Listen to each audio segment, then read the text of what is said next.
talk here. Sean Harrison. Sean has worked in exhibition and commercial art galleries, museums, and private or corporate art collections over the last 20 years.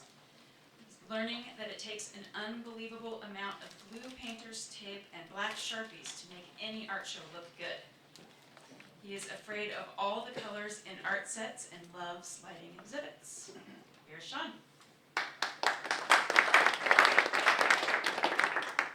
Good afternoon. Thank you for coming. I kind of got into LED lighting by consequence. I've always thoroughly enjoyed lighting exhibits and sort of making that finishing touch really happen for an exhibit to look like what it's supposed to. But in trying to reorder LED light bulbs for the museum that I currently work in, I learned that they weren't being manufactured anymore. I inquired as to what's wrong with these 100-watt lamps. They're just not making them anymore. Asked further questions and explored and kind of went down this rabbit hole that's become quite fascinating to me. What I learned was that in 2007, the U.S. Department of Energy made an Independent Security Act declamation that basically said all interior business illumination had to meet certain efficiency standards, and that by 2014, all light bulbs in use inside all buildings in the United States need to use 25% less energy overall. This result basically made all the devices that have increased efficiency in illumination and generate far less heat. The EISA 2007 law is implemented basically through incentives that the government gives to lamp and luminaire manufacturers. Then the regulation is facilitated at the user level by local utilities giving rebates, giving incentive programs to end users. There are also grants and financing services that can help you find the money you need to buy these expensive new gadgets and set up these new systems. You can even find financing that is basically based on the money you would save in electrical costs, so you don't have any cash out of pocket to get into these kind of programs. There are companies that want you to get into this game because they make the light bulbs, they make the tracks, they finance the companies that do those programs. It's a very obvious internal win-win situation, but you have to get into this situation. Sorry, I get excited. The handout that is included, the basic lighting terms handout, I picked up at a local trade conference workshop similar to this one, put together by people in the lighting industry for electrical contractors, electrical specifiers, lighting designers, lighting distribution companies, retailers, resellers. It was a fascinating group to go to, and this was a very good primer on some of the basic terms and concepts that are in the industry that apply to us. I've gone through and highlighted the ones that are particularly pertinent to our application in museums, galleries, fine art display, and added one as well. One term I do want to specifically talk about is luminaires. A luminaire is a light fixture that has a built-in illumination device and an onboard control system. It's not a light fixture. A light fixture is a thing you put a light bulb into and it delivers energy to that light bulb. It's a dumb device. A luminaire can not only control the light when it comes on and off with a timer or an activity sensor, it can control the amount of wattage it's drawing, it can control the amount of color temperature that's coming out of the illumination device. It can even create what's called Wi-Fi, light-based data transmission. So through microburst pulses of the light illumination, you're basically getting a Wi-Fi signal in your facility, so you can stream a movie from your lights. You can also push information back. It can be an occupancy sensor, it can be an activity sensor, it can be a data stream sensor. So lights all of a sudden become part of the Internet of Things through a luminaire. So that's where this concept, this new terminology is very important to start using because they're no longer making light fixtures. So Integrating and implementing an LED retrofit in an existing museum or exhibit gallery can be a very complex process. There's many phases and there's lots of detailed decisions you have to go through in order to get a light bulb changed in a museum. Just understanding the optical science, and the choices in color, brightness, ambience, the integrity in exhibits, and how those are available from so many different types of luminaires, lights, and systems is a very substantial learning curve. Hopefully the handout will help you. The further information on the back will address some of the more obscure or sideline topics that affect these choices and issues related to them, such as health benefits or impacts. There are basically a lot of meaningful conversations that come out of talking about an LED lighting retrofit. You're not just getting a new light bulb, you're getting a whole new environmental experience opportunity. The first step in this learning process is establishing what you want from a new lighting scheme with careful attention to the desired results.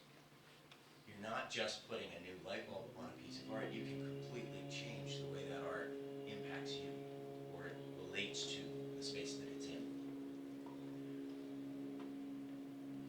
It's easy to gain the understanding that you need to have through actual comparisons of fixtures and lamps on site in your facility.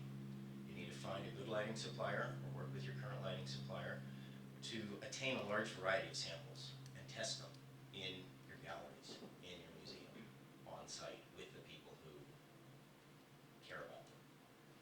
There have been extensive site studies conducted by a very high-end lamp and luminaire manufacturer, Zaccato, and LSI, who also make luminaires and track systems, and the Smithsonian Institute, led by Scott Rosenfeld, who's a member of PACCIN, and the European Conservation Associates to establish blind field testing of LED illumination technology.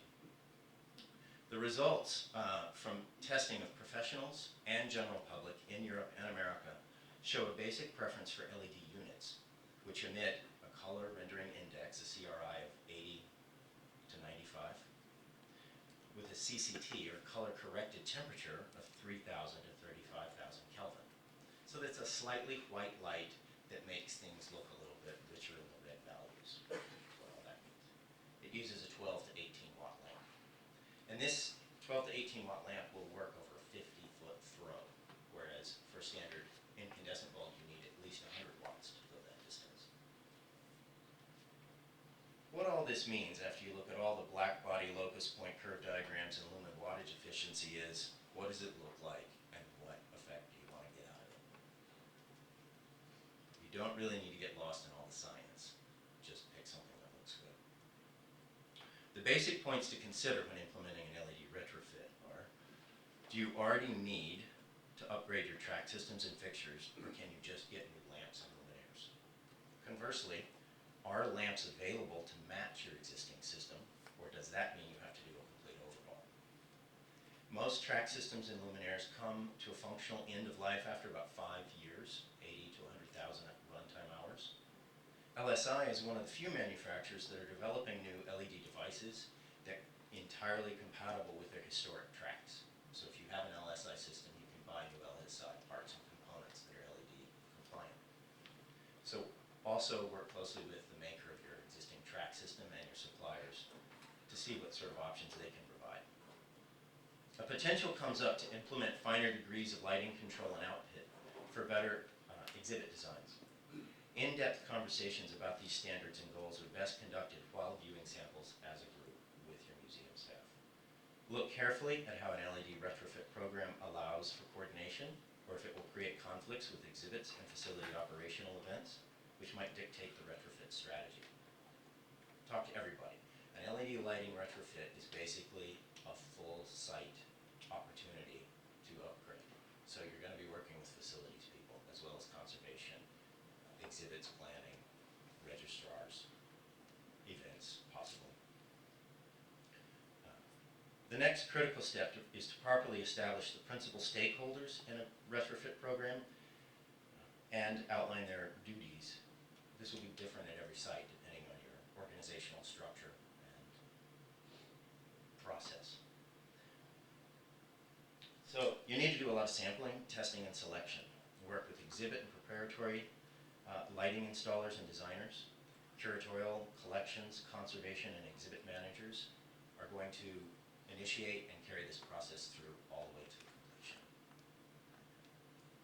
There's a phase of strategies and expenses where we need to outline through use of managers and directors of curatorial and facilities and development or finance, even working with the executive management and board advisory members to make the big decisions and the final choices on what kind of financing you're going to use, what kind of supplier you're going to work with, how extensive are you going to take this program. Then you also have to talk about presentation and leveraging. This is where curatorial, education, and marketing departments come in to play because they basically help the staff understand why this matters. The impact to an LED retrofit, as I said, isn't just getting new lights or better exhibits, you're also saving the environment because you're going to use substantially less energy. So you're all of a sudden upping the profile of your institution. There's a lot of educational outreach opportunity there, not just in lighting, but in design and responsibility of an institution. The final step is install and upkeep, where again you come back to the exhibit and preparatory lighting installers and designers in collaboration with facilities and operations, maybe even using an electrical contractor or service provider. So as I said, how the process is carried out must be unique for each institution ongoing the process due to the variety of management and directive structures. The end result is compliance with national energy policy guidelines, maintaining a reliable lighting supply, gaining better exhibit lighting options than ever imagined with current filament-based illumination, achieving significantly outgoing reduced utility bills in the neighborhood of $10,000 a month. For a more environmentally responsible institutional profile, you have a decrease in repeated lighting maintenance and supply and restocking, and you hopefully develop a deep organizational collaboration in doing one of these projects. What you see here are three different examples of current museums using LED lighting. The upper corner is the Smithsonian Institution. They have completely gone to an LED in-gallery presentation, working very closely with various manufacturers and supply distributors to develop the latest technology. On the next picture above is basically just a white color purity presentation in a gallery type setting of LED lighting. You can see it's very consistent across the walls, it's very uniform, and it's also very comfortable to the eye. The exhibit at the bottom is a lighting installation that I did over at the Pivot Gallery, just across the street here, of their current exhibit. And they're using latest top-of-the-line Staccato, dimmable, chip-on-board LED luminaires in a track system, and it's really elegant to look at and to work with. So final slide here basically just captures some of those basic details, the things that you'll want to look for that will help you find clear standards to aim for with an LED retrofit program.